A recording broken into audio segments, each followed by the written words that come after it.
Sige, kunin mo na yung test paper mo na yan. De La Cruz! Ma'am! Anong oras na? Late ka na naman. Sorry po, ma'am. Lagi na lang ba ganyan sa klase ko? De La Cruz, wag mong ugaliin na lagi ka nalilate.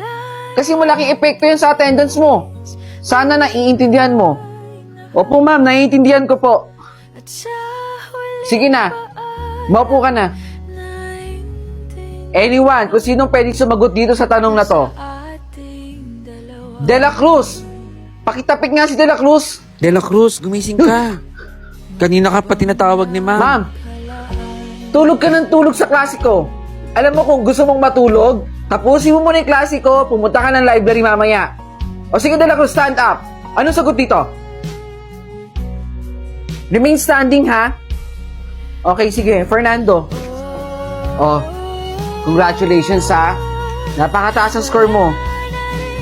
Pag-usayan mo yan, ha? De La Cruz. Ma'am, ano ba nangyayari sa'yo, De La Cruz? Alam mo ba na kung ano ang ginagawa niyo sa klase ko, yun din na magiging resulta ng grades ninyo. Ang baba ng score mo. Huwag ka nang aasa na papasa ka sa akin, ha? Baka umulit ka lang sa subject ko. Oh, Fernando. Class, ang lahat na nakakuha ng mga mababang score, magkita-kita tayo bukas sa for remedial. De La Cruz. Sige po, ma'am. Pag-uusayan ko na lang po ulit. Kwaderno. Present po. De La Cruz. Ma'am, wala po siya. Nasaan si De La Cruz? Absent po. Absent na naman. Di ba meron kayo remedial today?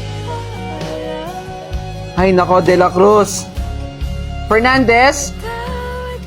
Mac Jolly morning po. Bali isang order ng fries. Samahan mo na rin ng burger tsaka ng coke float. De La Cruz? Ikaw ba yan? Working student ka pala.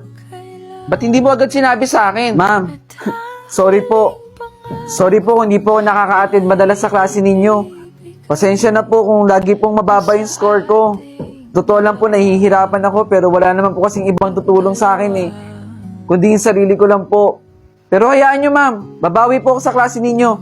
Ipapakita ko rin po sa inyo na magiging mataas din po ang mga scores ko. Sorry po ulit, ma'am.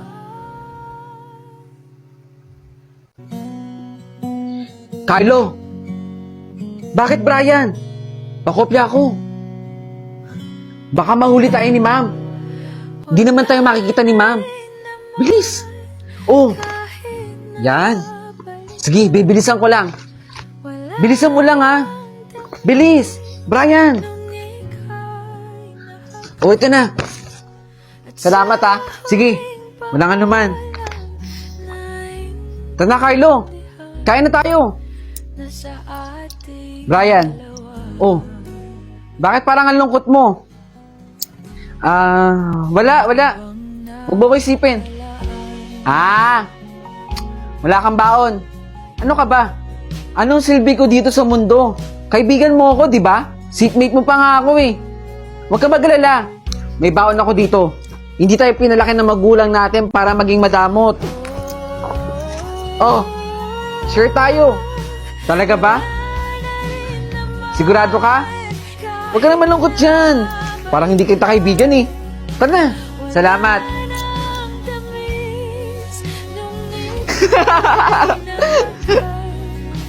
Oh, Carlo. Bakit malungkot ka? Brian, alam ko na. Meron akong joke. Ano na naman yan? Tatawa ka dito. Alam mo ano to? Eh di kamay. Mali. Eh di pusit. Ikaw talaga ang corny-corny mo. Isa pa. Aba, umisa ka pa, ha? Eto. Eh di, kaliwang kamay? Mali ka na naman. Eh di, opposite. Ang corny mo talaga. O di ba? Napasaya kita? Carlo, nabuhay ako dito sa mundo para maging kaibigan ka. Di ba nag-promise tayo sa isa't isa? Nang walang iwanan. Oo naman. Walang iwanan. Tara na. Grabe. Sobrang lakas ng ulan, no? Class? Okay naman lahat? Safe ba? Buti nga nakalusong ako dun eh. Sobrang lakas ng ulan. Teka. Asa na kaya si Carlo? Excuse me po, estudyante niyo po ba si Carlo? Ma'am, wala na po si Carlo. Sa kagustuhan niya pong maligtas yung mga gamit nila sa baha, nalunod po siya at inagos po ng baha. Teka. Ikaw yung bago dito? Ikaw yung transferee? Oo. Makinig ka. Pakilala nyo nga ako dito. Transferee boy, siya si De La Cruz. Siya ang maangas dito sa klase na to at walang pwedeng tumalo sa kanya dito. Ang lahat ng estudyante dito ay takot sa kanya. Kaya wag mo nang susubukan na saktan si De La Cruz. Oh. Narinig mo naman siguro, di ba? Oo. Narinig ko. Kaya wag mo na susubukan mag-angas dito. Pasensya na. Tara na. Hello.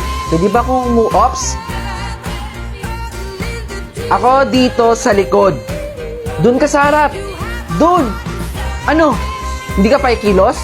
At saka, bakit hindi ka naka-uniform? Hindi ka sumusunod sa patakaran ng eskwelahan na to, ha? Punta ka na doon sa harap. Ako dito sa likod. Pasensya na ulit. Sige, pupunta na lang ako doon sa harap. Oh, titingin pa yan. Nagisingin, ha? Akin na, dali. Dali, pagtripan natin.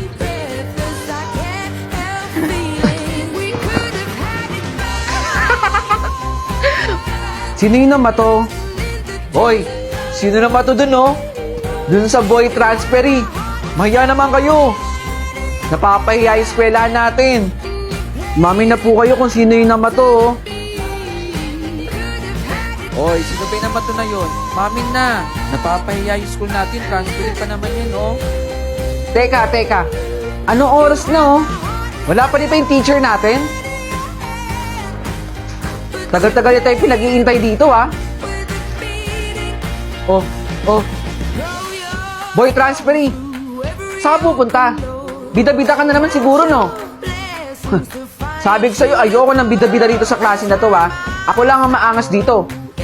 Oh. Punta ka pa niya talaga sa harap? Anong gagawin mo dyan? Sisip-sip sa teacher? Alam niyo ba kung bakit hindi ako naka-uniform katulad ng suot niyo ngayon? Ako lang pala yung teacher ninyo. Nagpanggap akong transferee dito para malaman ko kung sino ba talaga dito ang dapat nating tutukan, lalo na yung attitude. Sir, oo, ikaw, sir, pwede mo bang tawagin yung magulang mo bukas? Kakausapin ko lang. Okay, class, let's start our discussion. Okay, so dito na natatapos ang ating klase.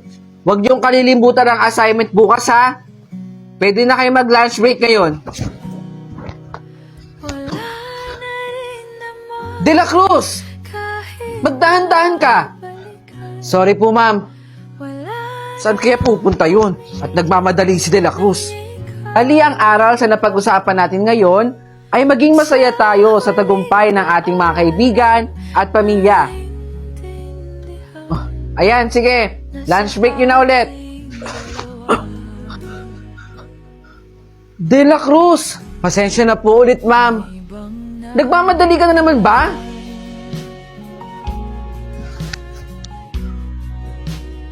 Ano bang meron kay De La Cruz? Ba't lagi siya nagmamadali? Nakakapagtaka, ha? Okay, class. Bago tayo mag-lunch break, meron lang ko paalala sa inyo. Usap-usapan ngayon dito sa eskwelahan natin na may nagnanakaw daw dito. Inuulit ko, masamang gawain yun, ha? Sige na, pwede na kayo mag-lunch break. De La Cruz. Ano kaya ginagawa ni De La Cruz? Ilang araw na siyang nagmamadali, ah. Masundan nga. Dito sa CR? Ano ginagawa ni De La Cruz dito? De La Cruz! Bakit dito ka kumakain sa CR? Madumi dito! Ma'am, pwede kang magkasakit. Alam mo, pwede kang kumain dun sa kantin. Kahit sinong estudyante, pwedeng kumain dun. Bakit dito sa CR? Eh ma'am, pinagtatawanan po kasi ako ng mga kaklase ko eh. Sinasabi po nila na paulit-ulit daw po itong inuulam ko. Yung tuyo po. Eh wala naman po kasi kami perang pambili ng ulam gaya po ng kanila eh. Kaya ito po yung tuyo na kinakain ko po. Huwag mo silang intindihin. De La Cruz, pwede kang lumapit sa akin. Tutulungan kita. Maraming salamat po ma'am.